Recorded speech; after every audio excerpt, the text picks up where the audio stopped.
And then that's it, right? Okay, okay, you can check it, so no problem. Okay, so um, in addition to that, what zakah also does, it it teaches you to invest your wealth. So what's supposed to happen is every single year you're paying 2.5%. So Muhammad, who had $10,000, every year he's going to be paying $250. If he doesn't invest his money and just sits in the bank, what's going to end up happening? Every year it's going to be going down, it's going to be going down, it's going to be going down. What does that motivate Muhammad to do? To invest his money. And his goal is to make sure that he's investing his money, and his investment's supposed to be more than 2.5% return, hopefully. Because if it's not, then he's going to be losing money every single year. So this actually, when you put some pressure on people to invest their money, what does it do? It actually benefits society. It benefits the community around you because it circulates the wealth. If wealth just remains in somebody's special safe deposit box, and it's not going anywhere, it's in their giant safe or vault or something like that, the rest of the community is not being part of the productivity of that wealth. So this will actually cause money to circulate within a society. It'll help fuel an economy rather than just being hoarded by a few individuals or something like that. So the amount of zakah that Allah prescribed, if he made it 10%, it would have been a lot of money. 10% is a lot. If he made it 0.5%, it would not be enough for the poor.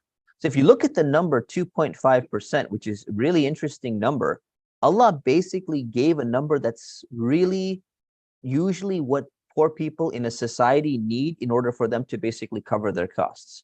And if you look at it and you calculate, let's give a hypothetical example. This is an old statistic, but I checked in 2015. How many billionaires were there in the world? 1,826 people who had over $1 billion. And if you combine all of their wealth, only these people, less than 2,000 people, if you combine all of their money, their net worth was $7.05 trillion. And that's their savings. Now, if you were to take that, and if just those 2,000 people were to give 2.5% of their money every single year to the poor, you would not have any people dying of starvation. It would be taken care of. Just those people only, not counting all the other people who are under the billion, but they're over the million, or they're over 100,000, or whatever it may be. It would solve the problem of poverty if people would pay it and if people would distribute it properly. So really, the amount that Allah has set would eradicate poverty completely. And that's why Allah specified this amount. And we can see the wisdom behind it when we think about it properly. Now, zakah is extremely important because it's been so emphasized in Islam. In the Quran, zakah has been mentioned 82 times. Again and again and again, Allah mentions in the Quran, 82 times he mentions that you have to pay zakah. And in 32 instances, he mentioned pray and zakah right next to each other, meaning that zakah is as important as prayer in the life of a Muslim. So it's not something that they should ever take lightly. So Allah also gave warnings that people who do not pay their zakah, people who do not give the charity that they have to give, then those are people who pile up their gold and silver, because in the past, the money used to be gold and silver. So Allah says in the Quran, the people who pile up their gold and silver and they don't spend it in the way of Allah, they should be given the news of a painful punishment, meaning the hellfire. And a day will come when their wealth, their money, it's going to be heated up in the fire of hell, and it will be stamped on their forehead, and their forehead is going to be burnt with the money that they were supposed to spend, but they didn't want to spend. The Prophet, peace be upon him, said in an authentic hadith, he said that people, if Allah makes somebody wealthy and they don't pay their zakah, then their wealth is going to come on the day of judgment like a poisonous snake. And the snake is going to have 2 black dots above its eyes. And it's going to come and it's going to go around their neck and circle their neck, and it's going to start biting their cheeks. And it's going to say, I am your wealth. I am the treasure that you've been saving, because you didn't want to pay it. This is what the Prophet, peace upon him, described in very graphic detail. So we need to be very, very cautious about making sure that when it comes to obligatory, mandatory charity, we don't want a single dollar to be undercut. You want to be on the safe side, round up $1, $5, $20, because if you are going underneath and you're not fulfilling your obligation, it's a very, very serious thing. So who needs to pay zakah? Zakah is an obligation on anyone who is considered to be rich according to Islamic standards. Now, what is an Islamic standard of rich? Right? We're going to talk about that in a moment. But only Muslims are required to pay zakah. Someone who's not a Muslim doesn't have to pay zakah. If Muslims control a city or a country and there's non-Muslims living in that country, will they be collecting zakah from the Muslims? Yes. Will they be collecting zakah from the non-Muslims? No. So because it's only collected from Muslims, it's only going to be redistributed back to Muslims as well. Okay, so it kind of makes sense in terms of the people who are paying are the ones who are going to come back and receive. Now, if wealth is owned by children, let's say children have money in their account, or if it's owned by somebody who has a mental incapacity and they're not even required to pray, their money is not subject to zakah. Okay, there's difference of opinion of scholars on this, but the opinion that I follow is that you don't have to pay zakah on their wealth. Why? Because they cannot invest their own money, right? And if their money is just sitting there, it's just going to keep on getting eaten up over time by zakah. Now, this only happens if the money is actually in their name. So if parents say, you know what, I'm putting this $10,000 in an envelope and I'm going to put it aside for my children's future college fund. Does that money belong to the children or not? It doesn't legally belong to the children. Now, if the parents are like, you know what? Oh no, I really want to go on this vacation to, what's the island that's sinking? Maldives, thank you. So if you really want to go on a vacation to the Maldives, you're like, you know what? We don't know if it's going to be there in another 20 years or not. Just going to dip into the savings of the children and we're going to go ahead and go on this vacation. Could parents do that? They could, which means that the money doesn't actually belong to the children, which means that it belongs to them. They set it aside with an intention, but intention doesn't mean that ownership is transferred. If ownership is transferred, what's going to happen is there's going to be an account, and the account is going to have some other trustee that's not the parent, so that the parents cannot actually take the money out or spend the money even if they wanted to. And that's the way many banks will set up custodial accounts, you know. So if the money actually belongs to the children, then the zakah is not going to be due on it. If you have the intention, say, oh, this is my daughter when she gets married, my son when he gets married, this is going to be their future thing, but you still own it yourself, and you say, that's my intention, but if I ever need this money, I'm going to pull from it, then it doesn't belong to the children, and you need to pay zakah on that money every single year. No. Yeah. No, not if it's less than the nisab. No, meaning if it's above. If no. So, then it's not required. So even if it's $10,000 and it's in their name and you cannot access it, you will not touch it. It belongs to them. You will not have to pay zakah on that when they become mature. Yeah, when they become mature. Now, I said this is a difference of opinion among scholars. This is the opinion that I'm going with, so that zakah doesn't eat it up, basically, right? If it's being invested, it's better to pay zakah on it if it's in stock. But if it's just sitting there, it's just going to be taken out. And by the time, what 15 years later, if they're like little kids, their grandparents gave them money. 15 years later, they're not going to have the same amount of money that they were given. It's just going to be eaten up by zakah after all this time. So it's not fair to them. All right. So that's one exception to zakah. Now, I'll take more questions. Let me finish one section and then I'll take questions, inshallah. Now, for zakat to be required, you need to possess the minimum amount of money, which is called nisab. And it must be productive wealth in order for you to pay. So what is the nisab requirement? There's two opinions. And one of them, the one that I follow, is that it's 3 ounces of gold equivalent. Okay, so 3 ounces of gold equivalent, I checked it. It's $5,769 as of, I think, Thursday. Okay, approximately. A few days ago, I checked it. So if you have more than $5,769, counting everything, counting your cash, counting the money you have in your bank account and all of that stuff, then you're going to have to be paying zakat. So that's the minimum amount. If you have less than this, then you don't have to pay zakat. Okay, even if it covers all of your expenses and things like that.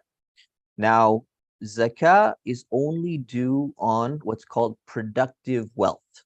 What productive wealth means is very important to understand the theory. The theory is any wealth that's productive and can be used to make more money, your zakah is going to be due on that. It's not going to be due on personal items. So for example, let's say Yusuf has $5,000 in his wallet at home. Like, people really, his family giving him so many Eid gifts and stuff like that. He's getting a lot of cash. So he's got $5,000. And then does he have to pay zakah yet or no? No, he doesn't have to pay zakah. But then he goes and he looks at his books and he has the entire Newer Kids comic book collection and it's valued at $1,000. Now, is he above $5,769? Yes, he is. He is. He's over the amount if he were to sell these books, $1,000 worth of books. But does he count those books or not? The answer is no. Why? Because anything that's for your personal use, you don't count it. So yes, he could sell these books for $1,000, but he's using them. He's reading them every day. So therefore, you're not going to count that. And Maryam, let's say, for example, we're still sticking with Yusuf. Let's say he has 3 guns. He's got a handgun and he's got 2 rifles. He could sell them for $2,000 if he wanted to, but they're for personal use. This is a Yusuf when he grows up. Okay, this is future Yusuf. This is not Yusuf right now, right? Let's say he could sell these when he grows up. Is he going to count them as part of his zakah? No. He also has a boat that he keeps in San Diego. And he goes out on his boat sometimes and he goes cruising and the boat is worth $10,000. He could sell it if he wanted to, but it's just sitting there and he takes it on vacation whenever he wants. Should he include the $10,000 boat? No, it's a personal item. So anything like that is going to be excluded. So personal items are going to be excluded. Why?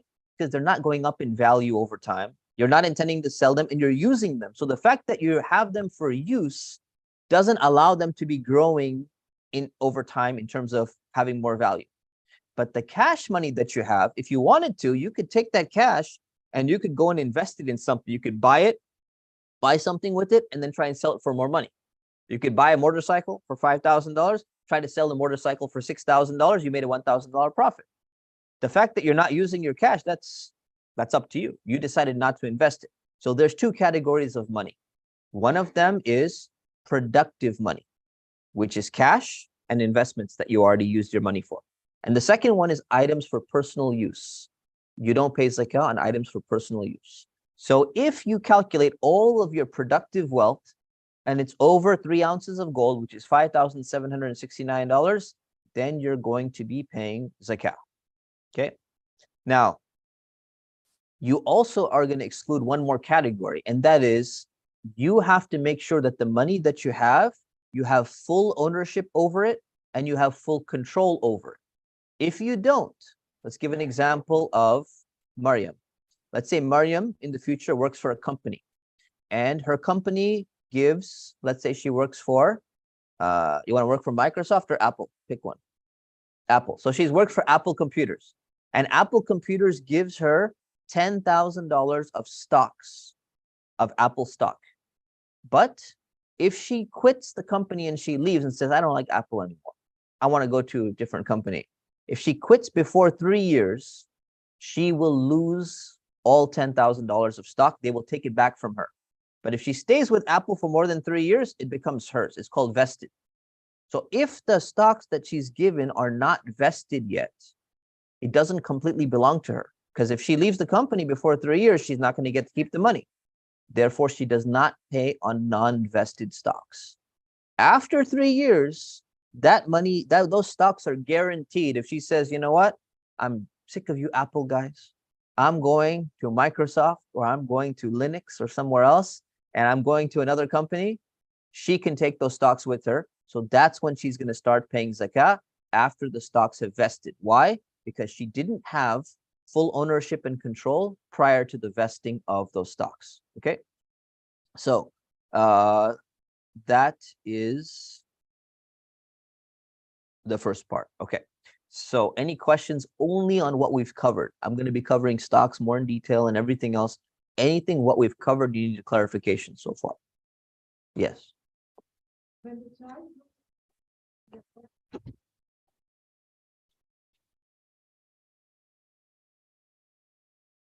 Once they reach the age of puberty. Could be 14, it could be 12. Yeah. Yes. Okay.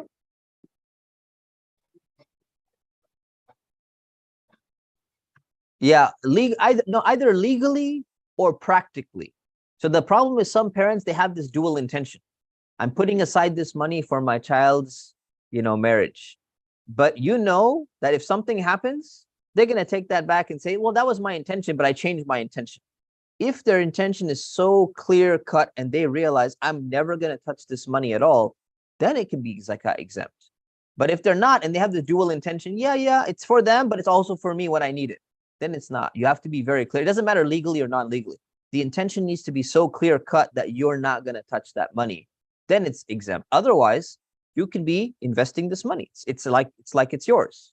Intention of a future gift is not a gift in Islamic category, right? If I say I'm going to gift you my laptop, it's not been gifted to you yet. It's still mine. I can change my mind anytime. It's just my intention. Intention doesn't mean anything from a legal perspective. Okay. Any other questions? Okay. So how do we calculate zakah on money? So here's what's supposed to happen, and many people make this mistake. The first time you acquire enough wealth that gets you above this minimum amount, which is called nisab, you're supposed to mark the date on your calendar. After one lunar year, you look at how much wealth you have now, and if it's still above the nisab, you're going to pay 2.5% on that amount of money. Now, what happens is people's wealth, it's going to fluctuate throughout the year. Sometimes it's going to be $6,000, and then next month it's $8,000, and then next month it's back down to $5,000. It's going to go up and it's going to go down. What you only need to check is you need to check the beginning of your zakah cycle and the end of your zakah cycle, because it's a 1-year cycle. It's a lunar year. It's 354 days. So what you're going to do is, let's take an example of Ali. Okay. Ali gets his first job in January. First time, he's 15 years old. I don't even know if you're allowed to work in America at 15. Let's say 16 years old. You're allowed to work 15? Okay, good. You're 15 years old. Ali's 15, and he gets his first job ever. And he gets paid $1,000 per month. Okay? So he makes $1,000 first month. Does he pay zakah? Does he mark his calendar? He only gets $1,000. Then the next, he gets paid again. Does he mark his calendar? No. So he gets paid, and then all of a sudden on April 15th, he gets a bonus from his company, and it's now he has $6,000 in his account for the first time in his life. April 15th, he's going to mark his calendar. First time in my life I had more than 3 ounces of gold value was on April 15th. Now he goes, now I have 1 year to invest my money and to keep making money before I have to pay my zakah. 1 year means 1 lunar year, 354 days, because the Islamic calendar is different than the Gregorian calendar that we use. 365 days, 354 days. Now he can go and he can spend that money. He can go to the Maldives. He can go and give some more money in charity. He can go and buy something for himself, or he can invest it and hopefully make some more money or whatever it is. And then the next year, on April 4th, he's going to look and say, do I still have more than $5,769? If he does, then he has to pay zakah on that amount. If he has $10,000 in his account, he's going to pay 2.5% on the $10,000. Now, the final amount is what matters. So some people make the mistake of, they say, well, I had $6,000 on April 15th. That's the money that stayed with me for a year, so I'm going to pay it on $6,000. That's actually not correct. You're supposed to pay it on the final amount. This is the majority of scholars have accepted this opinion. So you care about the final amount at the end of the zakat cycle, regardless of when the money came into your possession. So let's take, again, Yusuf, because it's just written here in my notes here. So Yusuf has $30,000 at the beginning of his zakat cycle. 2 months later, he lost $29,000.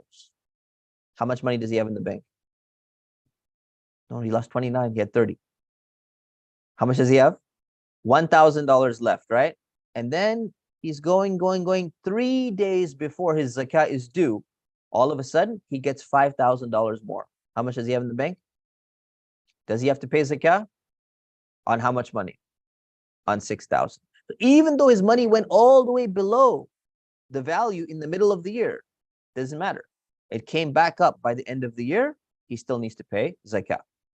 Now we have another person, which happens to be Maryam written here. So Maryam has $10,000 at the beginning of her zakat cycle. 1 week before her zakat is due, somebody gives her $90,000. How much money does she have now? 100,000. When her zakat is due, how much money does she have to pay? 2.5% of $100,000, which is how much? $2,500. Exactly. Okay. So now you say, okay, well, I want to make my calculations easier, right? So in order to, you say, I'm not going to remember April 15th and then minus 11. So April 4th and then minus 11, and then it's going to become March. This is just very difficult for me. So what I want to do is I want some date that I can remember much easier. So you say, okay, you know what I can do is I can readjust my date and say, I think Ramadan's a good time to pay, the 1st of Ramadan. So instead, what I'm going to do is I'm just going to pay early my zakat 1 year on the 1st of Ramadan. And now my cycle has reset. Now, next Ramadan the 1st, I'm going to pay zakat again. Next Ramadan the 1st, I'm going to pay zakat again. It's easy date for me to remember. Or if you say, well, this is my Islamic birthday. I was born on, Rajab, the 3rd of Rajab. Every 3rd of Rajab, when it's my birthday, I'm going to be paying my zakat. That's an easy date for me to remember. Let's say it's around Hajj time. I think Hajj time is good for me. I'm going to pay my zakat early at Hajj time. And then the following year, since I paid early, it's going to be the same date next year. Makes my life easier.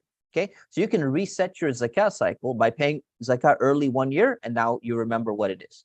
The problem with most Muslims is that they don't remember when they first, that's why I give example of 15-year-old. They don't remember when they first had money, the first time they qualified to pay zakat. And that's because, sadly, they never learned zakat properly. They didn't know you're supposed to mark your calendar the first time. And this means that, okay, now you can fix that by resetting your cycle, by paying early 1 year, figuring out what it is. But you need to make sure that your children know that when they get their first job and the first time they're going to have more than 3 ounces of gold, they need to mark that calendar. And they got 1 lunar year before they have to start paying their zakat. Okay? So it's very important that you pass this information on. Now, so I already mentioned, if you forgot what your date is and stuff like that, you go back, check your accounts, make a precautionary estimate, etc., etc. As soon as zakat is due, you have to pay it without delay. It should not be delayed at all, not even 1 day. If you don't pray your prayers late, right? Are you allowed to, if prayer, ends at 4:05 p.m., can you be like, I'll just pray at 6 p.m.? No, you don't delay even 1 minute. Your zakah should not be delayed even 1 minute. But you're allowed to pay zakah in advance if you want to. So for example, Umar, who's written here, Umar finds a family who's in need and they need some money right now. And it's 3 months before his zakah is due. So he said, you know what? The poor people, they cannot afford their rent right now. Let me help them. I'm going to give them $2,000 and I'm going to count it as my zakah money, advanced early payment. Now, 3 months later, his zakah is due now. He calculates amount of money that he has to pay for zakah. It's $5,000. So what does he do? He said, well, I already paid $2,000 zakah early. How much zakah does he have to pay now? $3,000, right? So you can pay it early, but you don't pay it late. Now, every single person is responsible for paying their own zakah. So a husband needs to pay his own zakah. The wife, she has her own money, her responsibility for paying her zakah. Children who have reached the age of maturity and they're adult children, it's their responsibility for paying their own zakat. So Yusuf can't come to me when he's 15 and he has $6,000 in his account because he's been working, and he says, Dad, can you pay zakat for me? So that would be really nice. It would be nice of me. I could do it if I could be nice about it. But then there's also, whose responsibility is it actually? It's his responsibility.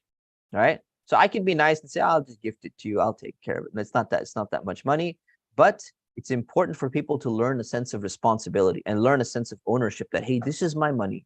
I have a responsibility in front of Allah. And this is actually a good thing, right? It's a good thing to like train people to do. Otherwise, so there shouldn't be an expectation that, you take care of this for me or you take care of this for me. Everyone is responsible for paying their own share.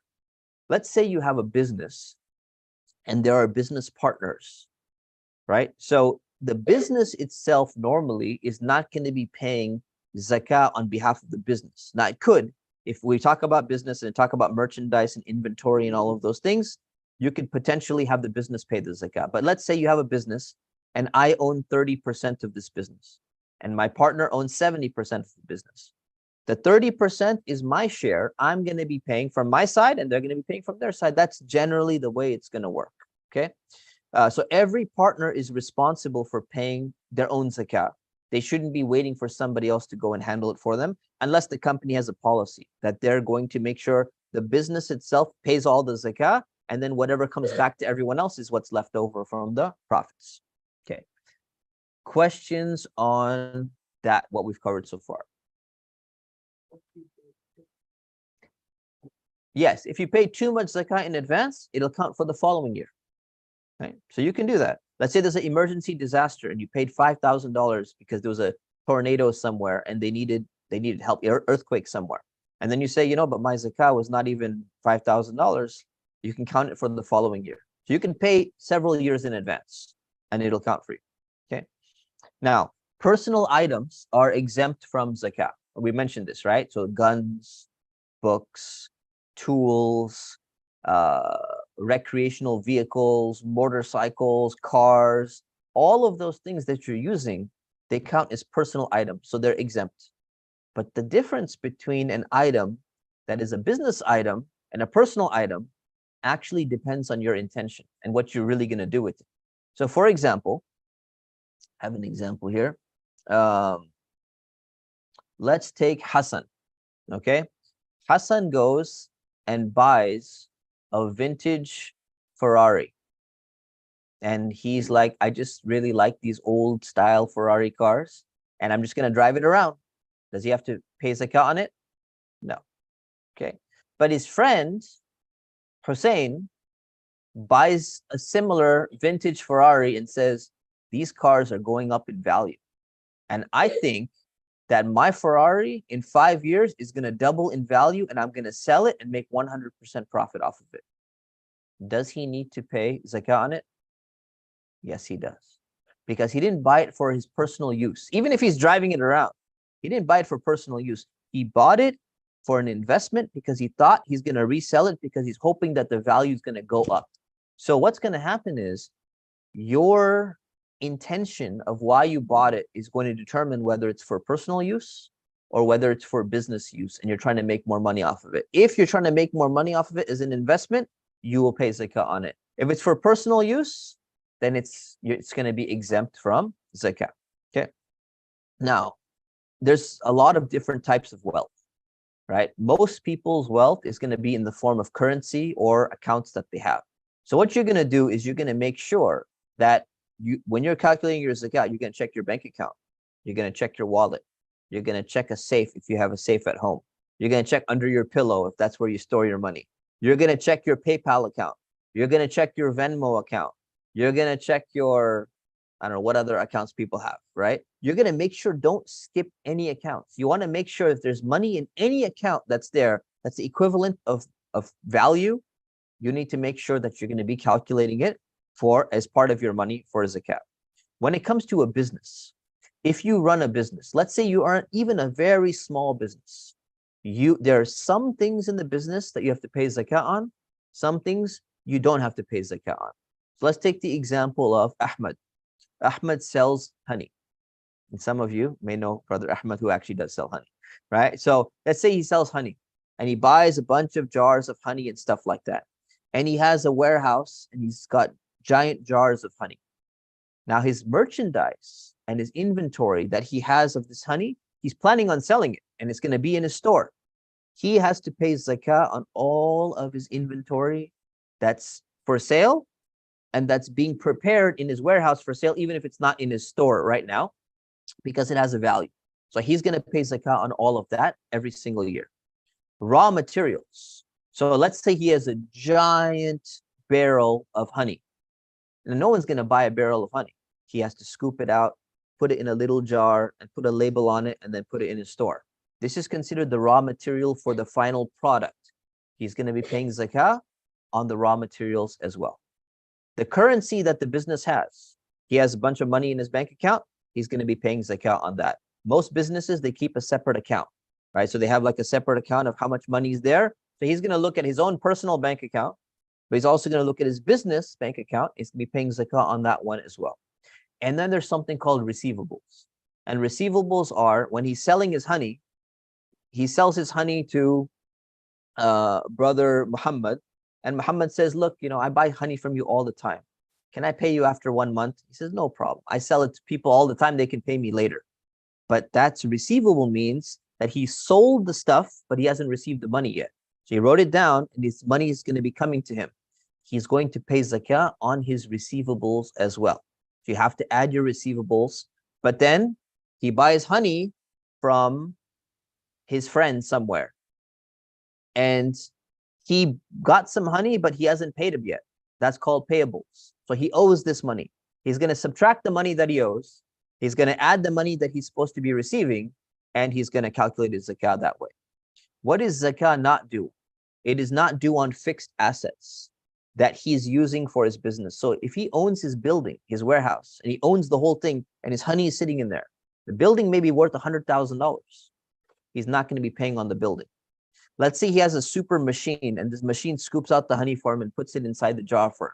And the machine itself, if he sells the machine, it's worth $50,000. Let's say he has a really cool robot, like these robots that you find in some restaurants, right? So he has a robot that actually scoops out the honey and puts it in the jar for him. And this is an expensive robot. It's a $50,000 robot. He could sell it.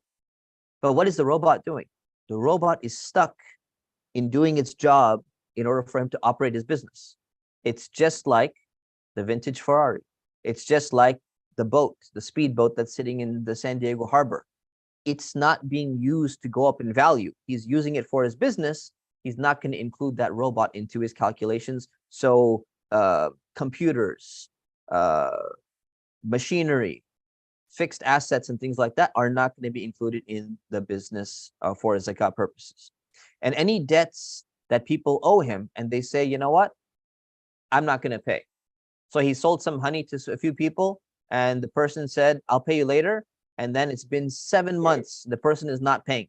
The person says, I don't remember buying any honey from you. I ate all my honey a long time ago. I don't remember it came from you. And the person is not likely going to pay.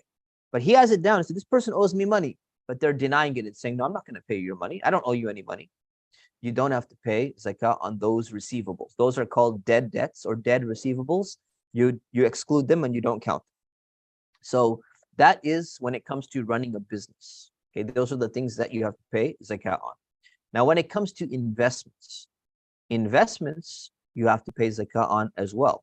So what an investment will be is, let's say, I already gave the example of the vintage Ferrari, right? You buy that vintage car, you're hoping it's going to go up in value, you have to pay zakah on that value. Another example of an investment is stocks. So if you buy stocks, a stock is a share or part of a company. Like when Maryam worked for Apple, she got some stocks from Apple Computer, which means that she owns 0.000001% of the entire Apple Computer Corporation, right? Which is not that much, but it still has some value to it. That's what stocks are.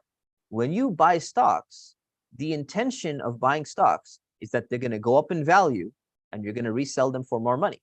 So if you buy Apple Computer for $20, you're hoping that in a year or 2 years or 10 years, it's going to go up to, let's say, $30. Then you're going to sell it for more money. That's called an investment. So every single year, because it's an investment, you're going to be paying on the value of your stocks. Are you going to pay on the purchase price of your stock, on the market price of your stock, or on your hopeful future selling price because you're hoping it goes up to $30? Let's say you bought Apple stock for $20 a share, and you're hoping it goes to $30, and when it hits 30, you're going to sell it. And this year, when your zakat is due, it's worth $25. Which one do you calculate your zakat on? 20, 25, or 30? 25. It's going to be on the current market value right now. You're going to pay 2.5% of that every single year, and the market value is going to keep fluctuating. When it comes to gold and silver, let's say you actually have gold and silver in your house. So you have a bunch of gold coins sitting in your home, or you have like little gold nuggets or something like that, and you're storing up this money. You will be paying zakat on that gold and on that silver because you can go and sell that at any time. It's like currency. It's like value. Now, gold and silver used to be the currency that was standard across the board. Now, what if you have a painting and the painting has some gold in it? And you say, well, technically, I could remove the gold from the painting and I can melt it and I could turn it into a little tiny coin. Do I need to pay zakat on that? Or is this considered for personal use? And the scholar said, this counts as personal use.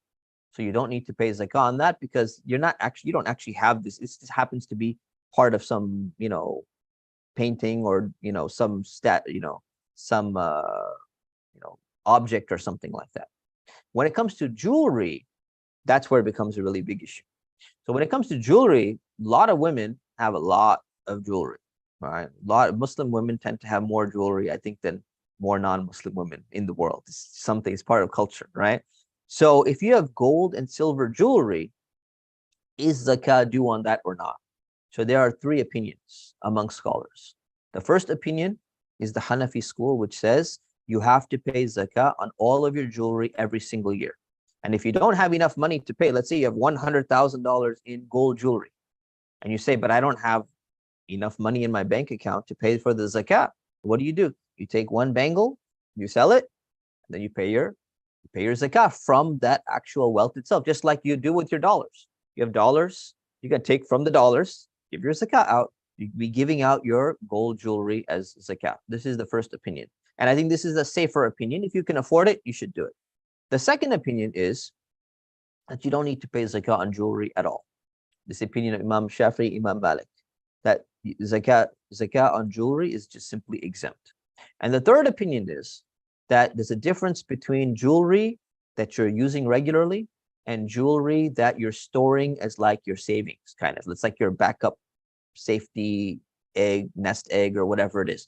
You keep most of the jewelry in like a safe deposit box or in the safe. You only use it for like very special occasions, once in a while if there's like some special wedding or something like that. But you're thinking, you know what?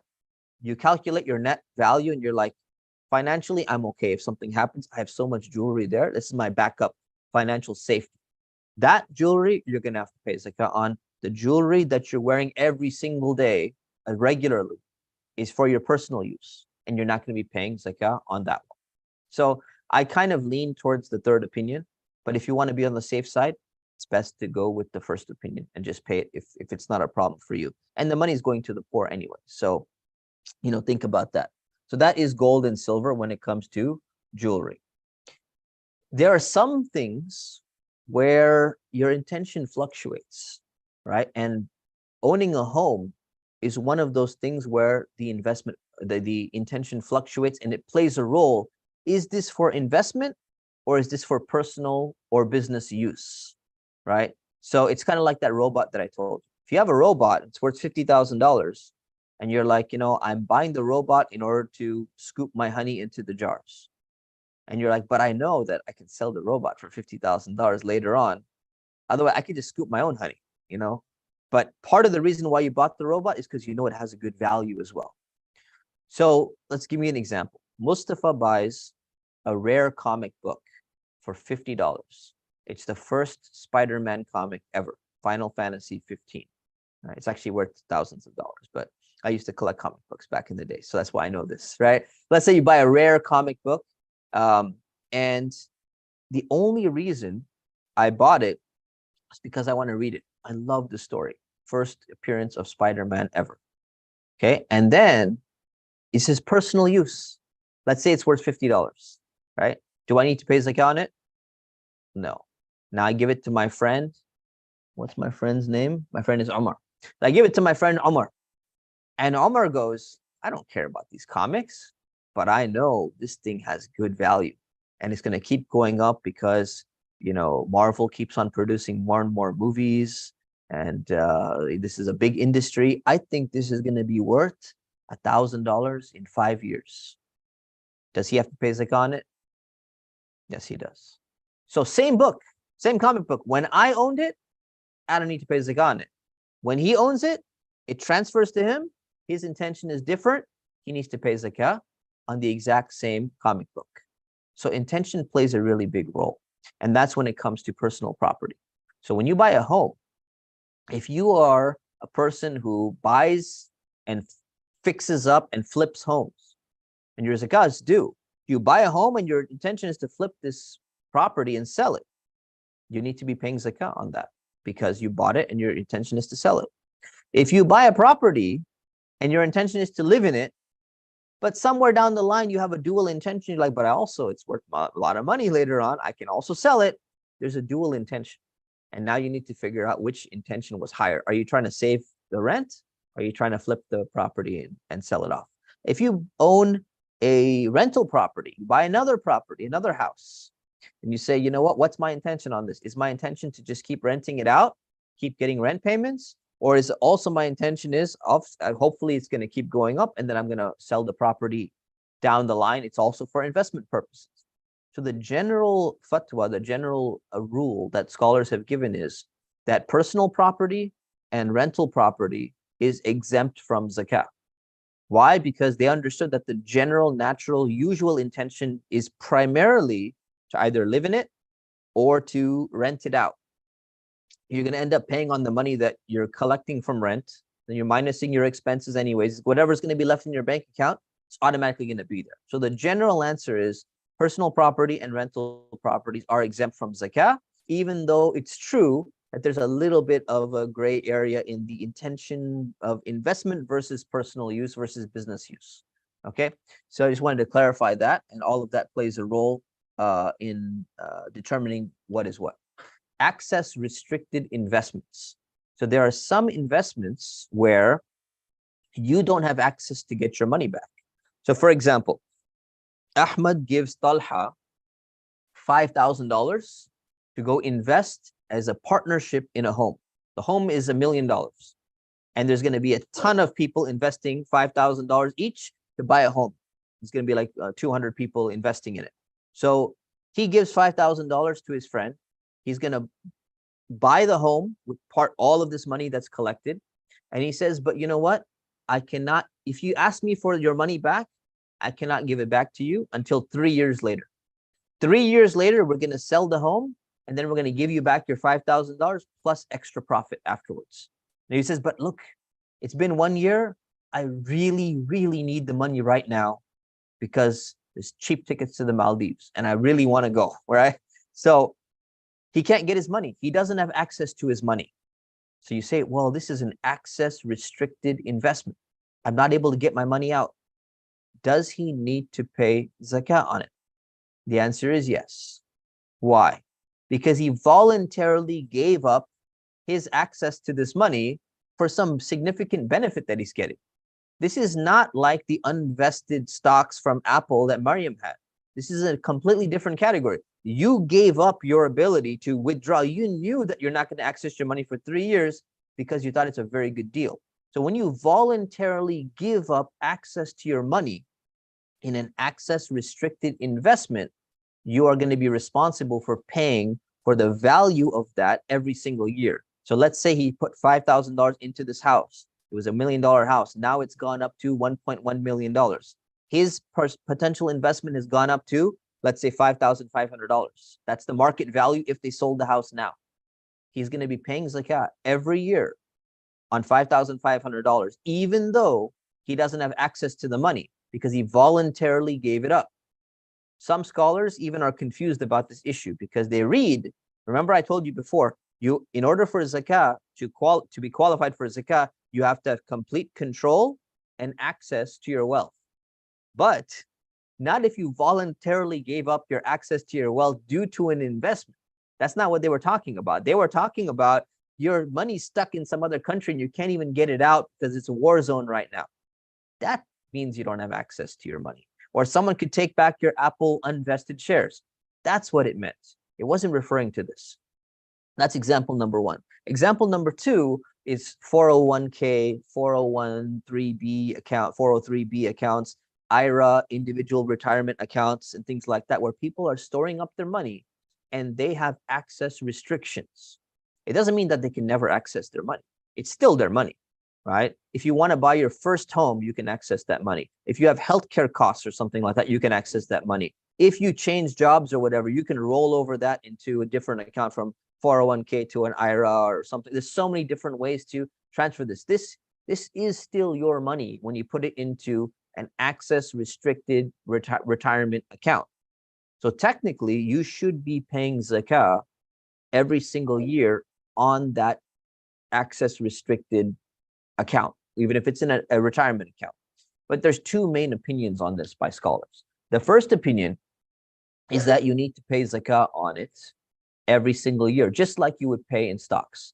So if you have 1,000 shares of Apple computer stock and the market value happens to be $10,000, you need to pay 2.5% of $10,000 every single year. If you have the same amount of Apple shares in a 401k or an IRA account, and now you don't have access, you have restricted access to it. You did that because you're getting a tax benefit. That's why you gave up your access, restriction. You gave up your potential access. You should be paying the entire amount of that. That's the opinion that I believe is the stronger one. There's another opinion of scholars, and what they say is, let's say, no, actually, if your money is in a retirement account and you try to withdraw that money right now, you would have to pay taxes on it because you put the money into it before taxes came out. And you would have to pay a penalty, usually about 10% penalty, because you did an early withdrawal of those funds. So therefore, they say you can subtract your current tax bracket, whatever your percentage is, and you could subtract whatever the penalty would be. Even if you never do it, you can subtract it, and then you're going to pay zakah on that amount. There's another opinion floating around somewhere. I'm not sure really where it came from. I mean, I know who says it, but I don't really know the basis for it. And for some reason, they say you can pay only on the profits that you've made when it comes to stocks. And what they've done is they've somehow made an analogy between stocks and naturally irrigated land, where the rain comes down on your farmland automatically. And they say you're supposed to pay 10%, not 2.5%, 10% of your farmland if it's naturally irrigated and you don't need to do any work or use any cows or anything to bring water to your land.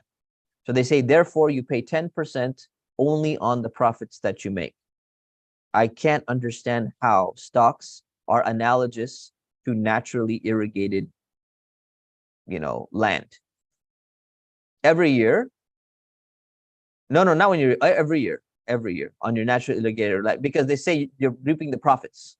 So they say the profits are like the crops that are growing. The profits are coming, so only on the profit margin that you make. That's the argument anyways. So I don't understand how this analogy can fly somehow. So it's convenient. People like it. Just because you like something doesn't mean it makes sense, right? So this is opinion that, I respect other opinions generally. There's some opinions I don't really, it's hard for me to show respect the scholars who hold the opinion. I don't respect the opinion itself. This is one of those opinions that I don't respect. Another opinion that I don't respect is that retirement accounts are 100% zakah exempt, that they're a complete zakah shelter. So if somebody owns $1 million of Apple shares because they own their own business, they don't have a 401k or 403(b) account, they have to pay 2.5% of the $1 million every single year. But then if the same person, another person, they own $1 million of Apple shares and it's in a 401k and they're getting a tax benefit on it, they pay zero because they have restricted access to that account. I can't understand the logic behind that, nor do I think it's good for the poor at all. So this is an opinion I do not respect. Although the person who gave this opinion, I absolutely love him and he's really my close friend. And I'm not going to tell you who it is. All right. So that's generally my view and my take. We talked about vested funds already. Okay, what if you can't pay? So this is a big problem that a lot of people have. They say, I have $1 million in my 401k account and I can't access it because I'll have penalty and I'll have taxes and I'll have this and I'll have that. If you have $1 million every year, how much do you have to pay in zakat? What is 2.5% of 1 million? What is it? $25,000. So you say, I have $1 million and it's for my retirement because I want to move to the Maldives and I'm just going to relax and just sip on coconut juice and all that stuff. That's what I'm going to do when I retire. But then I have to pay $25,000 zakat every year. And you go and you check your bank account and you go, I only have $9,000. I can't even pay zakat. I don't even have the money to pay the zakat. What should I do? Well, here's what you should do. Two things. Number one, this year, pay as much as you can. And you have to make up for the deficit the following year. Inshallah, Allah is not going to hold you accountable because you don't have access to the funds. But next year, if you keep putting all of your money into your 401k account, you're never going to have enough money again. So this year, if you don't have enough liquid funds, next year, don't put so much money into your retirement account so you do have liquid funds to pay off your zakat. Because you're not supposed to keep on putting money into this shelter here so that you never have enough funds to pay for your zakat. Hopefully that part is clear. Lastly, since it's 1 o'clock, there are debts and loans. If you owe money to somebody and it's due right now, you will subtract that amount of money from your zakat. So let's say I pay $3,000 rent for my apartment every month and it's already the first of the month. I owe this money. I will subtract that. I'll look at my account. I have $10,000. I owe $3,000 to the landlord. I'm going to subtract $3,000 and I'm going to pay zakat on $7,000 because it's due right now. You do not subtract long-term debt that is not due right now. You do not subtract the mortgage. You do not subtract student loans. You do not subtract your car loan. You do not subtract any of these things except the current installment if it's due. If it's not due, then you don't subtract it either. So only a debt that is due right now and the person is expecting you to pay it off right now, that amount you're allowed to subtract. Because that's the amount that they can legally basically ask you for as well and say, you need to pay my thing. You can't say I have a $200,000 loan and I'm going to subtract $200,000 and I only have $70,000 in my bank account. But I owe, over the next 10 years, I owe $200,000. I'm in debt $130,000. Can some people please give me zakat so that I can pay this off? Because my $70,000, I only have $70,000 sitting in the bank. No, you do not function that way. You do not get to subtract your long-term debt like that. You have $70,000. If you want to take that money and go buy yourself a used Ferrari, you can. Does that mean you're poor? You're not poor. You got $70,000 in the bank account. Right? And no one, the person who you owe $200,000 to, they're not asking you for the money right now. They're hoping you're going to pay it off over 10 years. No one's going to come and say, give me my money right now. They cannot even do that. Long-term debts do not get subtracted from zakat at all. Okay. So I tried to fit this into as much as I possibly could. Yes. Question on that one. Yeah. Withdrawal. Well, when you have the mandatory withdrawal from, well, the 401k part, we already talked about the opinions, right? The mandatory withdrawal, when you withdraw it, it's going to go into your account. You consider that as your money, and you're going to be paying on that too. No. So I told you my opinion is that we're supposed to be paying, and then the second opinion is you're subtracting the taxes and the penalties on both amounts. It's just coming from one to another. Yeah. So you'd be paying on both amounts. That's the default. So it should be part of the total. What do you mean? They're taking the money out of that account to give it to me. Not sure what you mean. Let me talk to you about your case afterwards. Yeah, I'll talk to you about privately about your case afterwards, inshallah. You treat them all similar.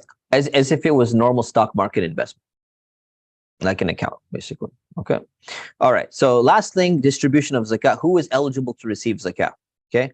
There are 8 categories of people: poor and needy. You can figure out who's poor and needy. It's not that hard to figure out. Number 3, people who are employed to collect zakat on behalf of a recognized organization. And this used to be people who only work for the Islamic government, right? So they're allowed to take a certain amount of this. And there's a lot of commentary about this, which I'll some other day. People whose hearts need to be softened towards Islam. This basically means people who are new Muslims, or people, they're not firm in their commitment to Islam yet, and they can receive some of the zakah money, or someone who is basically potential, potentially going to harm a Muslim or something like that. And if you were to soften their heart to Islam by giving them something, this would be a way to kind of give them special treatment. This is something that the Prophet, peace be upon him, did. Okay. During the time of Umar, he believed that this was only during the Prophet's time and doesn't apply anymore. So there's a lot of commentary on that. Category number 5 is a slave who can buy their freedom. Not a normal slave, but a slave who's allowed to buy his own freedom to get out of bondage. Those categories generally does not exist today anymore, because that type of contract is not there anymore, even though there's different forms of slavery today. Next category, people who are in debt.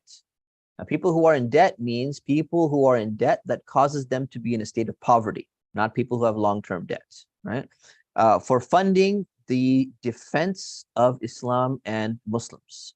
So supporting soldiers who need to fight and stuff like that. In the past, this is what was also used for them. Usually they're poor as well. They cannot have any other way to make their money.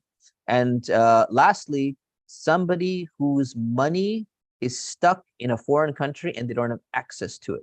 So they're a stranded traveler and they cannot get access to their money. These are the type of people who can receive zakah. You cannot give zakah to somebody who has more than 3 ounces of gold value. You cannot give zakah to another cause, even if it's on behalf of the poor. The poor should be receiving the money directly.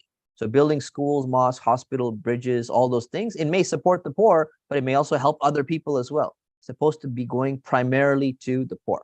You cannot give zakat to non-Muslims. It's collected from Muslims, goes back to Muslims. You cannot give zakat to anything where the benefit comes back to you.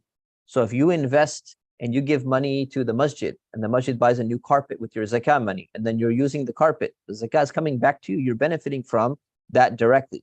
You cannot take an employee and hire them to do something and fix your house. Let's say you say, I want my house painted. So this person's kind of poor. I'm going to hire them to paint my house, and then I'm going to use my zakat to pay them. That benefit's coming back to you. So you cannot do something like that. Okay? Have an employee that that you can give it to them, but not to them as part of the work that they're doing for you. 2 different categories, right? All right. And then you cannot give to a person who is capable of working, but is lazy and doesn't want to work. You're not supposed to give your zakat. This is literally in the books of fiqh, right? And then you cannot give zakat for purposes of government taxes, because that doesn't mean it's going to zakat eligible categories. Okay. So that is zakat in a nutshell. We're going to do one calculation real quick. So here's the example. You have furniture in your house worth $2,000. Personal. Should you pay on it? No. You have vehicles worth $24,000. Personal. You're not going to pay on it. You have electronics, all your computers and your laptops and everything, $5,500. You don't pay on it. Your cash in your home, in your pocket, in your car is $1,000. It is productive wealth. You're going to add it. Your checking account is $2,000. Productive wealth. You're going to add it. You have 100 shares of Tesla in your E-Trade account. It's $3,000 right now. It's productive. You're going to count it. You have 100 shares of Amana mutual funds in your Roth IRA account. $2,000. It's productive. You're going to count it. Your cryptocurrency in your Bitcoin wallet is $2,000. It's productive. You're going to count it. All right. And what's your zakah going to be? Due to time, we're not going to calculate it. All right. So that's okay. I'll take some questions, inshallah. Yes.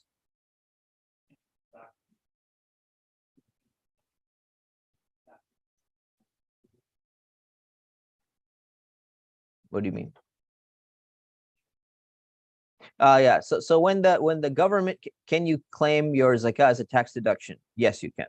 And so because you're not doing it with the purpose of them, they're not giving it back to you. What's happening though is the government is still looking at it from a completely different angle and saying the person was charitable.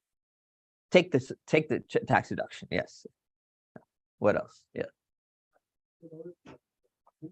Okay. So let's say like you first like the market like you did when like you are young result. Yeah. And then like a year later like you put this.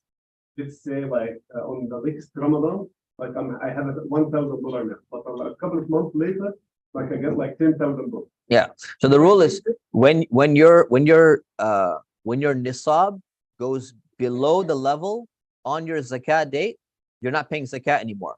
When it comes back, you mark your date on the calendar one more time, and now you have one whole year before you pay your zakat again.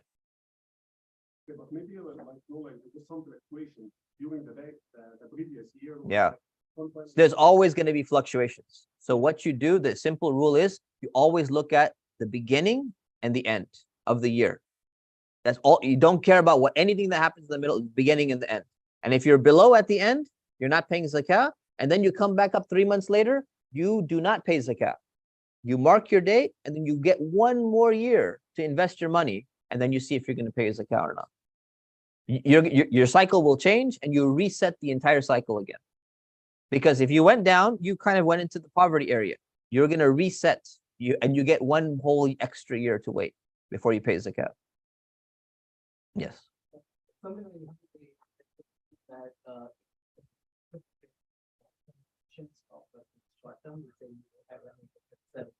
Yeah.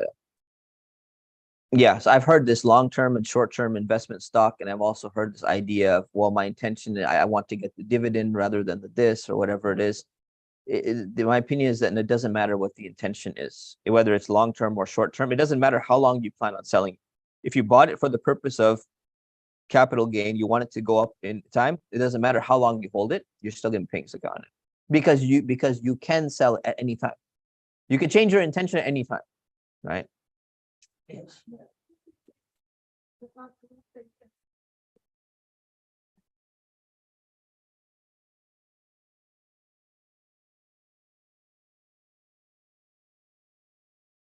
Yeah, if you early pay your zakat, all of it, and you have nothing left to pay and your time has come, you don't have to pay.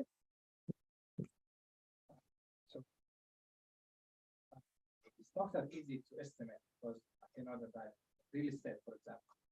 Like how do you estimate like this and how much this land or this property? So I told you that the default on real estate, if it's for personal use or if it's as a rental property, you're not going to be paying on it, right? If you're flipping or something like that, yeah. So you basically get an evaluation. Say, if I was going to flip it right now, what's the market value? You try to figure out what the market value is based on Zillow or Redfin or any of these companies. No, not on the principal, on the market value if you bought it already. Same thing with land. Land can be a little bit harder, but try your best to approximate what it could be. Yes. Again, about stocks. So you said like in the beginning that one of the wisdoms about the zakat is like to have the money cycle in the space. Yeah. And if you buy a stock, you know, like let's say Apple, for example, so this will hire some people and they'll, you know, like will buy something. And hence like, you know, the benefit is achieved, that the money is cycled now. Yes. So and you invested your money. So I think like you shouldn't pay on this money unless like you get it back or something, right? Why? Because it's already cycled. Like I mean, like you already invested, like as if you know, like you have you bought, you know, like any store or something like that to Yeah, like, but you could sell at any time. Yeah, when you sell it, like you have to pay On all the previous years? On the year, like when it's No, it's not cycled. no, it's not about that. The benefit of zakah is that yes, money is recirculating, but the real purpose of zakah is if you have money, you're giving some of that money to the poor. If you don't do it every year, then that means you just found yourself a shelter. You could put in $10 million in stocks, like you're saying, and you say, I keep on making money, I'm gonna only pay on the 10th year when I sell it. Does the poor, you have $10 million and the poor are missing out on the money that you have. So that defeats the purpose of zakat.